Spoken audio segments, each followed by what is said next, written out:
Welcome back to Baltimore Backyards. This is episode 2. In the first one, we picked a location for our feeder.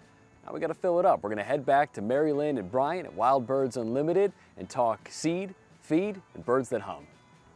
This is probably a cornerstone when you're trying to get birds to your yard, is the feeder station. You have to have food. What are you going to put in it? Where do we start with? What kind of birds eat what? Where do you look for? Well, each of our separate food bags have a specific blend that may attract specific types of birds. So, for example, our #1 blend is what we call our choice blend. And it used to be called the Baltimore blend, but everybody chooses it, so we call it a choice blend. Nice. And then, of course, we have a lot of varieties of no-mess blends, which each type of no-mess blend, which literally are seed without the shells. Yeah. So there's no mess on the ground. You don't have to worry about cleaning up. The birds do all the cleanup. Everything that we sell is 100% edible to the birds. And that may be a big concern for people, is like, they've seen other stations where there's shells everywhere. Yes. There's options for that where you can kind of get away from the mess of it all and attract other things. Yes. And then, so like I said, each type of blend that we have will attract a certain type of seed within that will attract a certain specific bird. Yep. So if we go down into some of the nuttier stuff, then we're getting into the woodpeckers. If we go with the safflower, we're eliminating some of the nuisance birds that people are unwanted birds. Talk about grackles and starlings and such. The mob birds. The mob birds. And then, of course, this is some of my favorites are the seed cylinders. Yeah.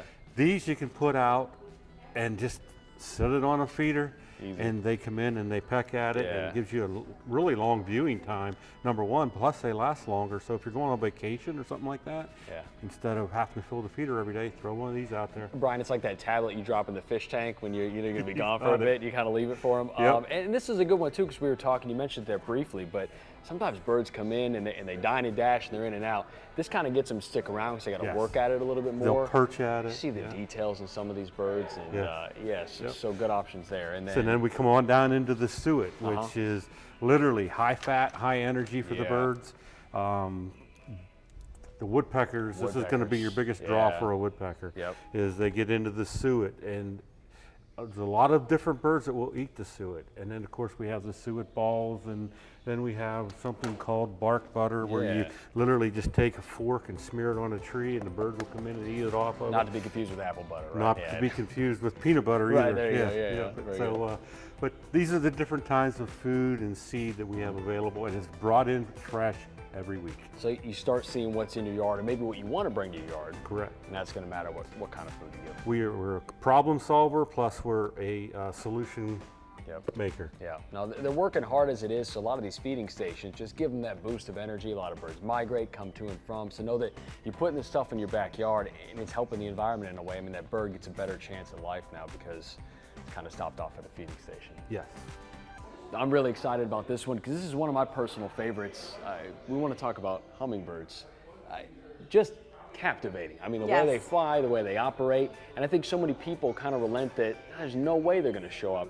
I lived in an apartment, had one on my balcony. I mean, if you get a feeder like this, they'll find it. Yep. Where do we start with hummingbirds? What do you want to look for? So basically, you just need to set up a very simple feeder. One of my favorites is the saucer one that we've got here, because you actually get a 360 view when they come. I don't know whether you have experienced that or not, but a lot of times the hummingbird's on the opposite side of the feeder and you don't get the view. They also really love to take a seat every once in a while. I've got them sitting on the wire above my house. I've got them on a little bird feeder that we have, and they will sit there and look around and enjoy themselves. But as far as hummingbirds are concerned, it's a very simple way to feed them. It's 1 part table sugar, and I say that really strongly, table sugar. White, refined table sugar, nothing fancy. And you want to dissolve it in water. It doesn't have to be boiled, contrary to popular 4 belief. parts usually, right? 4 parts water. Did I say that? I'm sorry. No, it's okay. 1 part sugar and 4 parts water. Yeah. Yes.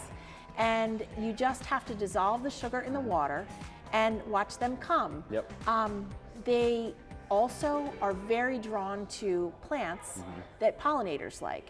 And you know, a lot of people think, oh, I've got a rose bush in the corner of my yard. Yeah. They're not going to come to your rose bush. Right. They want the tubular flowers. That can hold water, that can make their natural nectar, Yep. right? And another thing too, we're talking about making their food, and people at home are probably thinking, you know, I've only ever seen the red juice inside those.